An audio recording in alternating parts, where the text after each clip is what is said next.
Film ini akan bercerita tentang seorang pria bernama Jacob. Dia adalah seorang pekerja kantor biasa yang memiliki hidup normal, sekaligus seorang ayah yang memiliki istri dan sebuah anak yang masih kecil.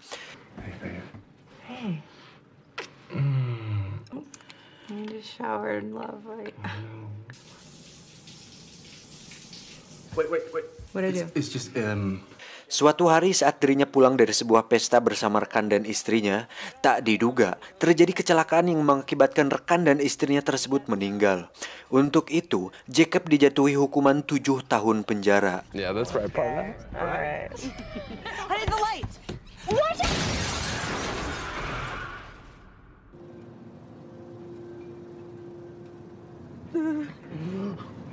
Dan disinilah semuanya berawal.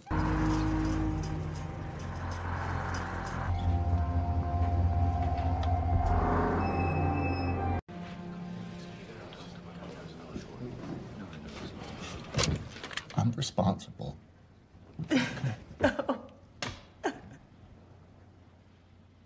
Jacob yang baru pertama kali masuk penjara harus bisa menyesuaikan diri untuk bisa bertahan hidup di penjara tersebut.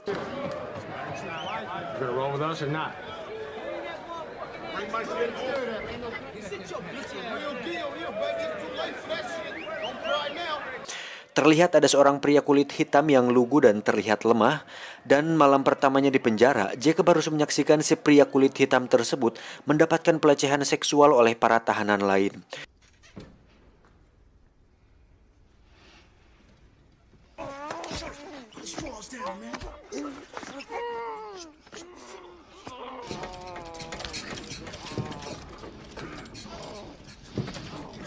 Di situ Jacob sadar bahwa untuk bertahan hidup di penjara, dirinya harus terlihat kuat dan punya keberanian di sana. Untuk itu, Jacob pun melakukan perkelahian dengan salah satu anggota geng di sana, sehingga dirinya harus mendekam di ruang isolasi selama 30 hari.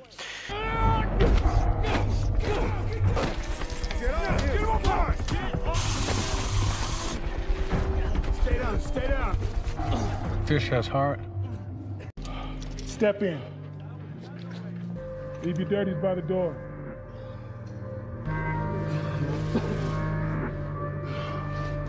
Ketika bebas, salah satu kelompok gangster di penjara itu pun tertarik pada Jacob dan merekrutnya sebagai salah satu anggota dari mereka. You stick to your own race. The only thing we got in here is our respect. The safety of these numbers comes with a price. There are no free rides here. Everyone puts in work. Di sisi lain, istri Jacob pun mengeluhkan bahwa tabungannya sudah mulai menipis dan bingung mencari uang kemana lagi. Dia pun meminta izin kepada Jacob untuk menjadi seorang LC di sebuah tempat karaoke. Semua hal yang ada di penjara itu tidak gratis, termasuk saat dirinya bergabung dengan gangster tersebut. Jacob pun diminta untuk menyelundupkan sebuah heroin yang dibungkus dengan balon karet untuk kemudian dimasukkan ke lubang bool atau anus agar tidak diketahui oleh para sipir. Dan Jacob pun melakukannya.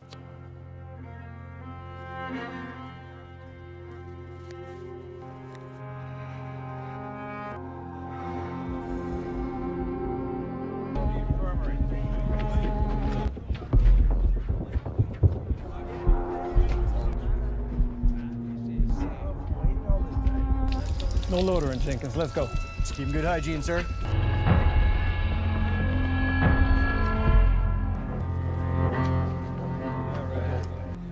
Keep putting in that work, money man.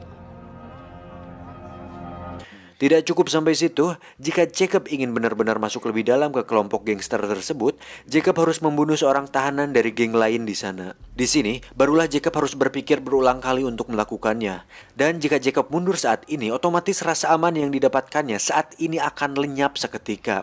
Untuk itu, Jacob pun memberanikan diri untuk melakukannya. Dan itu adalah pembunuhan pertama yang dilakukan Jacob selama hidupnya.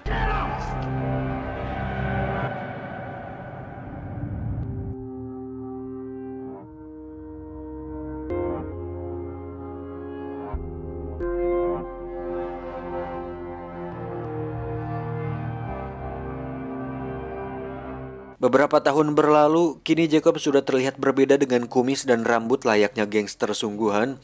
Pria ini bernama Shotgun. Pada adegan ini, Jacob diberitahu oleh Shotgun bahwa ada seorang pria bernama Herman Gonzalez yang merupakan salah satu orang yang paling berpengaruh di sini dan di luar gangster ini.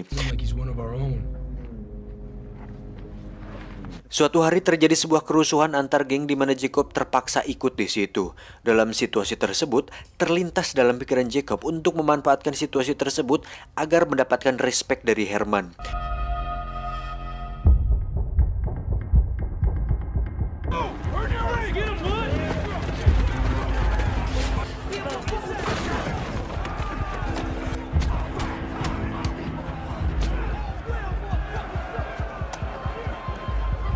Saat salah seorang tahanan akan menyerang Herman, Jacob langsung mengejarnya dan berhasil membunuh tahanan tersebut, sehingga Herman merasa berhutang budi padanya.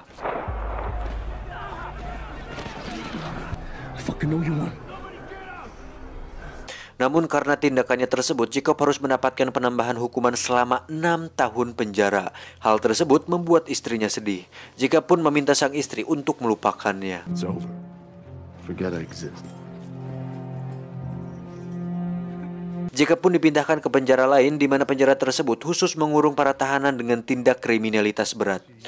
Saat sampai di selnya, Jacob langsung bertanya siapa orang paling berpengaruh di sini. Si teman sekamarnya pun mengatakan bahwa Redwood lah orang yang cukup berpengaruh di sini.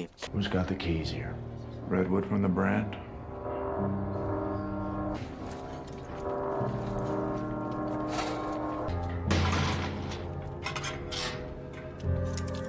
Setelah saling bertatap muka, mereka pun melakukan percakapan dan Redwood mengatakan bahwa dia bukanlah penguasa sebenarnya di dunia gangster karena hanya ada satu pemimpin tertinggi yang bernama The Beast.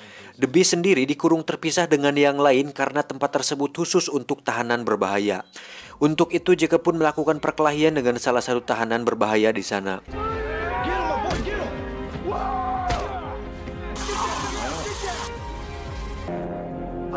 Hey.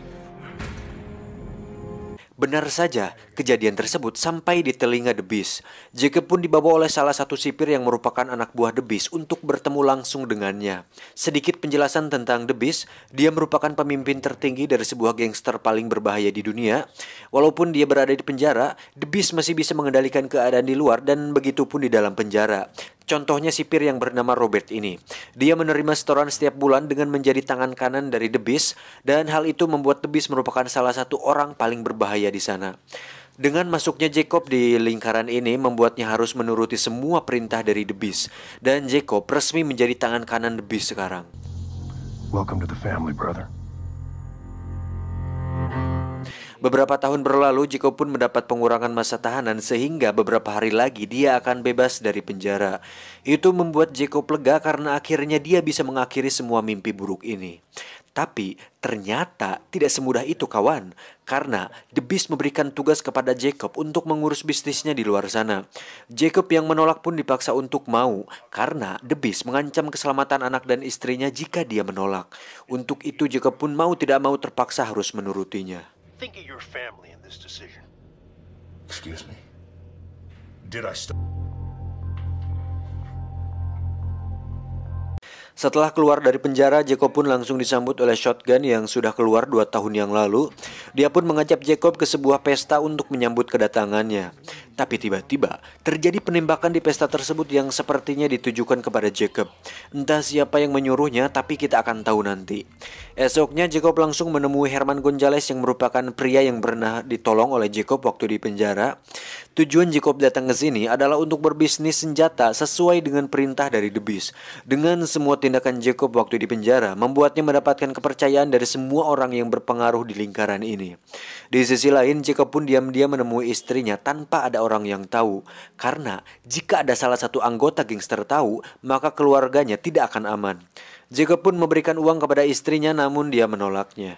Oke, sampai sini saya akan jelaskan situasinya. Jadi setelah semua yang telah dilakukan Jacob, sebenarnya itu merupakan sebuah keinginan untuk bertahan hidup, di mana jika dia tidak menjadi apa-apa di penjara, mungkin saja sekarang dia sudah mati. Namun masalahnya sekarang adalah Jacob harus terlanjur terjebak di lingkaran tersebut tanpa bisa kembali ke kehidupan aslinya. Esoknya, sang istri membawa anaknya Jacob untuk menemuinya.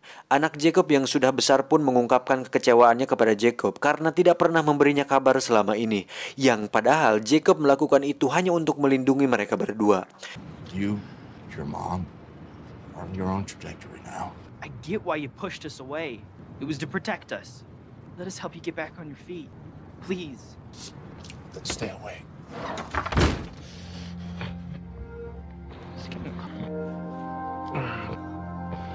Tak bisa tinggal diam, Jacob pun memutuskan untuk membuat sebuah rencana demi mengakhiri ini semua. Dimulai dengan membunuh Shotgun yang ternyata adalah orang di balik penembakan di pesta waktu itu, karena ternyata Shotgun iri dengan Jacob yang bisa mendapatkan kepercayaan dari The Beast.